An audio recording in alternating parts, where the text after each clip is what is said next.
Sir తెలంగాణలో ఇప్పటికే ఇటు కాంగ్రెస్ పార్టీ ఒకవైపు, బీఆర్ఎస్ పార్టీ ఇంకొక వైపు, బీజేపీ కూడా మరొక వైపు కొట్లాడుతా ఉన్నాయి వాళ్ళ వాళ్ళ లక్ష్యాల కోసం. మరొక నేత కూడా కల్వకుంట్ల కవిత గారు ఈ నెల 25వ తారీఖున పార్టీ స్థాపించబోతా ఉన్నాను. నా జెండా మొత్తం తెలంగాణలో సమన్యాయ తెలంగాణ తీసుకురావాలి. భౌతిక తెలంగాణ వచ్చింది. సమానత్వ తెలంగాణ ఇంతవరకు రాలేదు. నా వల్లనే వస్తది. నేను అనుకుంటే తను చెప్తా ఉంది. తన పార్టీ కూడా స్థాపించబోతా ఉంది. ఎట్లా చూస్తా ఉన్నారు? నిజంగా ఎంతవరకు సక్సెస్ ఇప్పుడున్న పరిస్థితుల్లో రేవంత్ రెడ్డి కాంగ్రెస్ ప్రభుత్వ పరిపాలనలో ప్రజలు వేరే పార్టీ గురించి ఆలోచన చేయరు. ఒకవేళ రాజ్యాంగం ప్రకారం హక్కు ఉంది కాబట్టి పెట్టుకోమని వద్దానులే. నేను ఏమన్నా కేఏ పాల్ కూడా పెట్టిండు పార్టీ, అంటే కవిత కూడా పెడుతుంది. ఏమవుతుంది? మంచిదేగా, నవ్వుతారు అందరూ. అంటే కేఏ పాల్తో పోల్చడం అంతే కదా, ఏముంటుంది అంటున్నా. ఇలా వేల కోట్లు సంపాదించిన ఆ కుటుంబంలో నుంచి నాకు ఆస్తిలో వాటా రాలేదు, ఇయ్యలేదని చెప్పి బయటకు వచ్చి లిక్కర్ కేసులో జైలుకు పోతే ఆ కేసు ఏదో ఏదో జరిగింది. సుప్రీం హైకోర్టు మళ్ళీ దాన్ని తప్పు పట్టింది. అది ఏం తేలక ముందే వచ్చేసింది. నీతిపరురాలని నేను భౌతిక తెలంగాణ కోసం కృషి చేస్తా అని మాట్లాడితే నమ్ముతారా? చెప్పండి. ఎవరు ఇప్పుడు పులిని నమ్ముతాడు? ఎవడన్నా రక్తం మరిగిన పులిని ఎవడన్నా నమ్మడు. గుర్తుపెట్టుకోండి, అది ఎప్పుడు కూడా ఎంత చేసినా ఎంత పాముకు పాలు పోస్తే ఏమైంది? ఒక కంపల్సరీ ఏదో మీరు ఇక్కడ కాబట్టి రేవంత్ రెడ్డి పరిపాలనలో ఇంటింటికి నేను అదే చెప్తున్నా, 10కి పైగా సంక్షేమ పథకాలు. ఇక పక్కా 10 ఏళ్ళు రేవంత్ సర్కార్ అని ఎన్నికలో ప్రజలు దీవిస్తున్న తరుణంలో కవితలు వచ్చినా, కేఏ పాలు వచ్చినా, ఇంకెవరైనా రాని వద్దంది ఎవరు? అంటే మీరు ఇందాక అన్నట్టే ఆమె కూడా అదే చెప్తుంది. రక్తం మరిగిపోతుంది, రక్తం ఉడికిపోతా ఉంది, తెలంగాణ ప్రజల గోస వింటే ఖచ్చితంగా గర్జిస్తా అని అంటుంది కదా. ఇప్పుడు గర్జించు, నువ్వు ఏం చేస్తావు? 10 ఏళ్ళు అధికారంలో ఉన్నప్పుడు ఎందుకు గర్జించలే? నీకు అవమానాలు జరిగితే నువ్వు రావాలి కదా బయటకు. అప్పుడే వచ్చి నిజంగానే మాట్లాడితే, బీఆర్ఎస్ పార్టీకి వ్యతిరేకంగా మాట్లాడితే ప్రజలు నమ్మేవాళ్ళు. కానీ ఇలా మొత్తం అయిపోయిన తర్వాత మరి అది నటన, వాళ్ళ కుటుంబంలో నటన, వాళ్ళ పార్టీకి పుట్టగతులు ఉండవు కాబట్టి వాళ్ళ ఇంట్లో మనిషి ఏదో పార్టీ పెట్టాలా. మళ్ళీ హరీష్ రావు బయటకు వస్తే మళ్ళీ ప్రమాదం కాబట్టి వాళ్ళ ఇంట్లో మనిషి పెట్టాలని చెప్పి వాళ్ళు ఏమైనా ఆట ఆడుతున్నారు కూడా అర్థం కావట్లేదు. తెలంగాణ సమాజం అన్ని కూడా జాగ్రత్త చూస్తుంది కదా. అంటే టీఆర్ఎస్ అనేది నామకరణం పెట్టబోతా ఉన్నాడు. నేనేం చెప్పిన అయిపోయిన ముచ్చట, అది ఒడిసిన ముచ్చట. ఒడిసి టీఆర్ఎస్ అనేది వాళ్ళకై వాళ్ళ గొయ్యిన వాళ్ళే. గతంలో 2 సార్లు కలిసి అత్యాశ, దురాశ. కేసీఆర్ ప్రధానమంత్రి కావడం కోసం టీఆర్ఎస్ని బీఆర్ఎస్గా మార్చేసిండు. కృష్ణా జలాలను కూడా ఆంధ్రాకి తరలిపోతుంటే ఎందుకు ఊపిక పెట్టిండు? ఒకవేళ ఆంధ్రాలో ఓట్లు కావాలి కదా, మళ్ళీ కృష్ణా జలాలు తరలించొద్దని ఆపితే, పోతిరెడ్డి పాడిన ఆపితే, మనకచరణలు ఆపితే మనకు ఓట్లేరు. కాబట్టి మనం చూడకుండా. కాబట్టి కేంద్ర ప్రభుత్వంలో ప్రధానమంత్రి కావాలంటే, లేదా ఉప ప్రధాని కావాలన్నా నాకు ఆంధ్రాలో ఓట్లు కావాలి అని తెలంగాణ యొక్క ఆత్మగౌరవాన్ని, నేలను, రోజా రొయ్యల పులుసుకు చేపల కూర తాగడ పెట్టింది లేదా? ఇవన్నీ ప్రజలు చూశారు కదా. ఎన్ని పిల్లి మొగ్గలు వేసిన కవిత ప్రయోజనం ఉండదు. నాకు తెలిసి చేరే వాళ్ళు కూడా ఎవరున్నారు? ఓట్లు చీలే అవకాశాలు కూడా ఏం లేవు. ఇవి తీరితే వాళ్ళే చేరుతాయి, మాకేంది? చీలితే వాళ్ళే చేరుతాయి. బీఆర్ఎస్ఏ కదా ఎవరి మీద ఆరోపణ చేస్తుంది, బీఆర్ఎస్ పార్టీ మీద చేస్తుంది. కాంగ్రెస్ ప్రభుత్వం బాజాప్తగా ఇచ్చిన హామీలు నెరవేర్చుకుంటూ ముందుకు పోతాం. గృహజ్యోతి పథకం కింద 200 యూనిట్ల ఉచిత విద్యుత్ 53 లక్షల మందికి 2700 కోట్లు ఖర్చు పెడతాం. 45 లక్షల సిలిండర్లు 500కే సబ్సిడీకి దాదాపు 750 కోట్లు ఖర్చు పెడుతున్నాం సంవత్సరానికి. అదేవిధంగా ఆరోగ్యశ్రీ 5 లక్షలు 10 లక్షలు చేసినాం. ఎక్కడ మహిళలను ఇందాక చెప్పిన 57,000 కోట్లు, 2,500 గురించి ఆలోచించిన మహిళలు.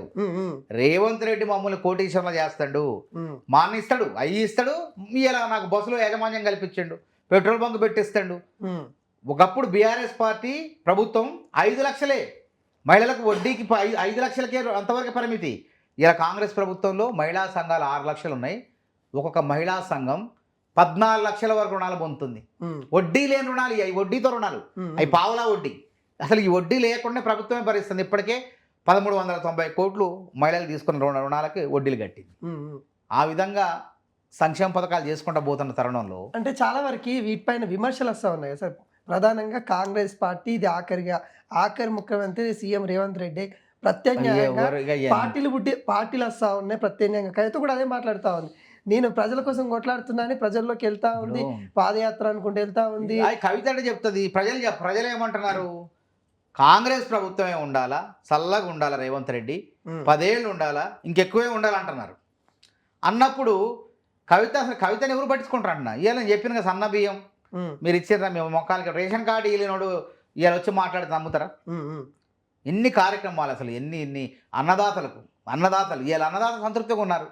మేము 15,000 ఇస్తానన్నాం సంవత్సరానికి, కానీ 12,000 ఇచ్చినా చాలే మా పెద్ద కొడుకు రేవంత్ రెడ్డి పాప కష్టపడతాడు, రేవంత్ రెడ్డి మన కేసీఆర్ ఆగం చేసిపోతే ఈయన బాగు చేస్తాడు, నయం చేస్తాడు, తర్వాత ఇస్తాడులే అని రైతులే మొన్నే రేవంత్ రెడ్డి అభినందిస్తున్నారు, ఆశీర్వదిస్తున్నారు. ఇంకొక విషయం సార్, కవిత మాట్లాడిన విషయమే మళ్ళీ మీ పార్టీ నేతలు కూడా మాట్లాడారు. తెలంగాణ ఉద్యమకారులకి న్యాయం ఎప్పుడు చేస్తారని విజయశాంతి గారు కూడా మొన్న మండలి సభలో మాట్లాడింది. ఇదే నినాదాన్ని గట్టిగా కవిత గారు కూడా తీసుకుపోతా ఉన్నారు. భారీ సభకు కూడా తన ఒక ప్రణాళిక తెలుసుకున్నారు. ఇప్పుడు ఎట్లుంటుంది అంటే ఇది, అంటే విజయశాంతి గారు సహసిద్ధంగా మాట్లాడారు. ప్రభుత్వమే కోదండరాము వీళ్ళకి అప్పచెప్పింది కొంతమంది, పొన్నం ప్రభాకర్ గారికి, ఈయన ఏ విధంగా చేద్దాము, దీనికి ఒక కమిటీ వేయండి అని కమిటీ వేసి ఇచ్చిన వాగ్దానం నెరవేర్చే ప్రయత్నం చేస్తున్నాం. బీఆర్ఎస్ పార్టీ 10 ఏళ్ళు అధికారం ఉన్నప్పుడు గద్దర్ గుర్తురాలే, అందశ్రీ గుర్తురాలే, ఎవరు గుర్తురాలే, ఏ ఉద్యమకారుడు గుర్తురాలే. ఇవాళ అధికారం పోయిన తర్వాత మాట్లాడితే ఏమొస్తుంది, కవిత గారు ఇప్పుడు కూర్చుంటే ఏమొస్తుంది, ముందే తెలుసుకోవాలంటే కాంగ్రెస్ ప్రభుత్వం ముందు చేయబోతుంది కాబట్టి తన ఖాతాలో వేసుకునే ప్రయత్నం ఇది. నేను చేయబట్టే నువ్వు అట్లా అనుకుంటుంది. ఎడ్ల బండి మీదట, ఎడ్ల బండి పోతుంటే కింద కుక్క పోతుంటుందట, కింద కుక్క పోకుంటూ ఏమనుకుంటుంది అంటే బా ఈ బరువు మొత్తం నేనే మొత్తన్నా అని కుక్క అనుకున్నట్టు ఇప్పుడు కవిత గారు అనుకుంటున్నారు. ప్రజలకు తెలియదా రేవంత్ రెడ్డి అన్నమాట. ఇలా మహిళల స్కూటీల అంశం కూడా వచ్చింది. ఆయన 600 కోట్లు అయింది, ఇస్తాడు, బరాబర్ ఇస్తాడు, 150,000 మందికి ఇస్తాడు, కాలేజీకి పోయే అమ్మాయిలకి ఎవరైతే ఉన్నారో వాళ్ళందరికీ ఇస్తాడు. సార్ ఫైనల్ క్వశ్చన్, మొన్న ఏదైతే మున్సిపల్ సంబంధించిన ఎలక్షన్స్ కూడా ఏవైతే పెండింగ్లో ఉన్న 3 కూడా జరిగిపోయినాయి. ఇక్కడ కూడా అధికారంలో ఉన్న పార్టీకి ఒక్కటి కూడా దక్కని పరిస్థితి కనబడుతుంది. అటు బీఆర్ఎస్ 2 ఖాతాలు వేసుకుంది, అటు బీజేపీ 1 ఖాతాలు వేసుకుంది. దీంతోనే కాంగ్రెస్ పార్టీ పతనం మొదలైపోయింది. ఇలాంటి ఓటమిలు ఇంకా ముందు చవి చూడాల్సింది అయిపోయిందంటే అక్కడ ఖానాపూర్లో సరి సమానంగా వచ్చినాయి అందరికి, బీఆర్ఎస్కి బీజేపీకి. ఇలా దీనివల్ల ఏమైంది, ఇలా బీఆర్ఎస్ బీజేపీ భవిష్యత్తులో జరగబోయే ఒప్పందం, పొత్తులు ఇప్పుడే కళ్ళ ముందు కనపడుతుంది. రాకేష్ రెడ్డి అన్నాడు కదా మొన్ననే ఎమ్మెల్యే, మేము భవిష్యత్తులో పోటీ చేస్తాం, బీఆర్ఎస్ మేము కలిసి పోటీ చేస్తాం అన్నాడు.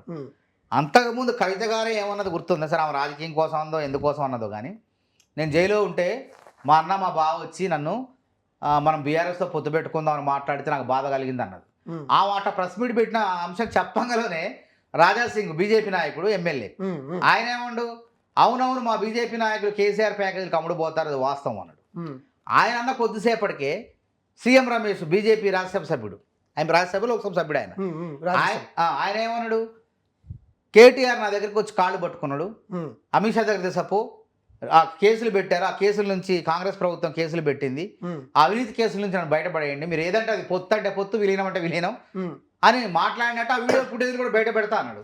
తప్పేంది సార్, వాళ్ళు పొత్తుంటే తప్పేంది. ఇప్పుడు ఆంధ్ర అంతే కదా, ఇప్పుడు బీజేపీ వాళ్ళు మాట్లాడడానికి అవకాశం వాళ్ళిద్దరు ఒకటే కదా, ఒక తానులో గుడ్డ ముక్కలే. ఇలా కాళేశ్వరం కేసు ఏమన్నాడు, రేవంత్ రెడ్డి విచారణ జరుపుతుంటే మీ వల్ల కాదు మాకు అప్పచెప్పండి అని బండి సంజయ్ అన్నాడు, హోంమంత్రి కేంద్ర సహాయ మంత్రి.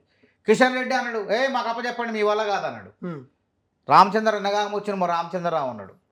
అమిత్ షా నడ్డాలు అయితే హైదరాబాద్ వచ్చిన ప్రతిసారి కాళేశ్వరం కేసీఆర్కి ఏటీఎం లెక్క మారింది అని. మొన్న నీటిపారుదల కేంద్ర జలశక్తి మంత్రి సిఆర్ పాటిల్ కూడా పార్లమెంట్లో 1,00,000 కోట్లు గంగలో పోసారన్నాడు.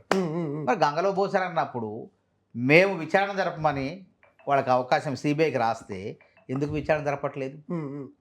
10 ఏళ్ళు కేసీఆర్ని ఏ రోజన్నా కేసీఆర్ పైన సిబిఐ ఈగ వాలిందా, ఈడీ ఈగ వాలిందా? అంతకుముందు 10 ఏళ్ళలో సోనియా గాంధీ, రాహుల్ గాంధీ మీద మచ్చలేసే ప్రయత్నం చేశారు. సొంత పత్రికను కాపాడుకునే ప్రయత్నంలో చిదంబరాన్ని జైల్లో పెట్టారు, కాంగ్రెస్ మాజీ హోంమంత్రిని. డీకే శివకుమార్ కర్ణాటక ఉప ముఖ్యమంత్రిగా ఉన్నప్పుడు పిసిసి ప్రెసిడెంట్గా ఉంటే ఆయన జైల్లో పెట్టారు. మరి కేసీఆర్ మీకు కనపడలేదా? ఏటీఎంగా ఉందన్నారుగా, ఎందుకు కాపాడారు? మరి ఇప్పుడు ఎందుకు కాపాడుతున్నారు అంటే వాళ్ళు ఒకటే. ఈ బంధాలు పొత్తులే అయినా 1-2 పోతే దాదాపు 100 దాకా వచ్చినాయి మాకు. అంటే ఇదే అంశాన్ని కూడా వాళ్ళు కూడా అంటా ఉన్నారు, ఇప్పుడు కలిసే ఆంధ్రప్రదేశ్ ఎంత మంచిగా డెవలప్మెంట్ అవుతుంది డబుల్ ఇంజన్ సర్కార్ వల్ల, తెలంగాణ కూడా ఆ విధంగా నేను ఏమంటున్నా, బహిరంగ జనం అర్థం చేసుకుంటారు కదా. నేను ఒకటే చెప్తున్నా, ఇప్పుడు కలిసినవంటే రేపు కలిసిన ఒకటే, బీఆర్ఎస్ బీజేపీ పొత్తు ఇంటికి రాదు ఇత్తు. ఎవడేస్తారు ఈ అవినీతి పార్టీని? బీఆర్ఎస్ బీజేపీ పొత్తు ఇంటికి రాదు ఇత్తు, గుర్తుపెట్టుకోండి. ఎట్లా వస్తుంది? ఈ అవినీతి పార్టీని అరెస్ట్ చేస్తారని చెప్పి ఆ కేసు సిబిఐకి అప్పచెప్తే అరెస్ట్ చేయని వాళ్ళని, అవినీతి కేసీఆర్ని ప్రోత్సహించేటువంటి బీఆర్ఎస్ని బీజేపీని ఎట్లా తెలంగాణ సమాజం నమ్ముతుంది? కాబట్టి వాళ్ళు రహస్య ఎలక్షన్ టైంలో అయితే ఏం కాదులే ఏదో రకంగా ముందుకు పోదాం అనుకుంటారు. కానీ ఇప్పుడు ఈ ఎన్నికల్లో మున్సిపాలిటీ ఎన్నికల్లో పొత్తు పెట్టుకున్నారు, భాగస్వాములుగా చైర్మన్ వైస్ చైర్మన్లు ఇచ్చుకున్నారు. భవిష్యత్తులో నేను చెప్తాను కదా, ఏ నిజమవుతుంది మళ్ళీ మీ ఛానల్కి వచ్చి 360 ఛానల్